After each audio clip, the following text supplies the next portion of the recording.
हिंदू धर्मात श्रावण महिन्याला विशेष महत्त्व आहे. या महिन्यात महादेवाचे भक्त सोमवारी उपवास करतात आणि भगवान शिवाची पूजा आराधना करतात.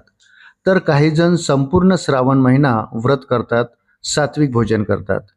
हा महिना भगवान शिवाला समर्पित असल्याने आपल्या इच्छापूर्तीसाठी भक्तगण महादेवाला प्रसन्न करतात.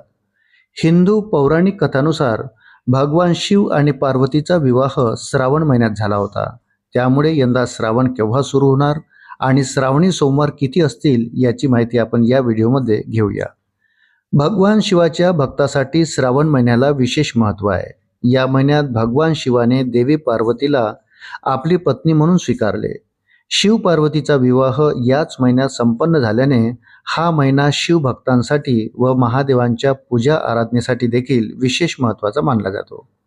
भगवान शिवाला पती म्हणून मिळवण्यासाठी माता पार्वतीने 108 वर्ष कठोर तपस्या केली होती. असे मानले जाते की हा महिना भगवान शिवाला खूप प्रिय आहे. पूर्ण श्रद्धेने आणि प्रामाणिकपणे भगवान शिवाची पूजा व व्रत करणाऱ्या भक्तांच्या सर्व इच्छा या महिन्यात पूर्ण होतात अशी मान्यता आहे. त्यामुळे यंदा श्रावण केव्हा सुरू होणार व श्रावण महिन्यात येणाऱ्या सोमवारचे महत्त्व काय व किती सोमवार श्रावणात येतील हेच आपण जाणून घेऊया. श्रावण महिना कधी सुरू होतो? हिंदू पंचांगानुसार यंदा 13 ऑगस्ट गुरुवारपासून श्रावण महिना सुरू होणार आहे आणि 11 सप्टेंबर 2026 रोजी श्रावण महिना संपणार आहे.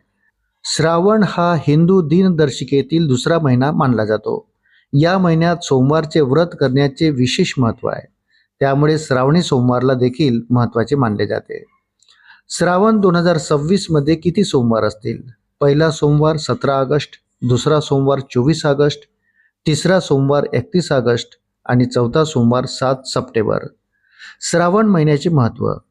धार्मिक मान्यतेनुसार श्रावण महिन्याच्या सोमवारी भगवान शिवाची पूजा करणे तसेच जल व पंचामृताने शिवलिंगाचा अभिषेक करणे महत्त्वाचे मानले जाते. तसेच श्रावणातील प्रत्येक सोमवारी व्रत करून महादेवाची मनोभावे पूजा केल्यास इच्छापूर्ती होते असे मानले जाते. भगवान शिव व माता पार्वतीचा विवाह याच महिन्यात झाल्याने अनेक कुमारिका मुली इच्छित वर मिळवण्यासाठी या महिन्यात महादेव पार्वतीची पूजा करतात. तसेच श्रावणातील सोमवारी शिवलिंगावर शिवमूठ वाहण्याची देखील प्रथा आहे. अशा प्रकारे हा महिना शिवभक्तीसाठी विशेष मानला जात असून भाविक या महिन्यात श्रद्धेने महादेवाची पूजा करतात. मित्रांनो, व्हिडिओ जर आवडला असेल तर व्हिडिओला लाईक करा आणि आपण जर माझ्या चॅनलवर प्रथमच भेट देत असाल तर कृपया चॅनलला सबस्क्राईब करायला विसरू नका. भेटूया पुन्हा अशाच महत्त्वपूर्ण माहितीसोबत. तोपर्यंत धन्यवाद.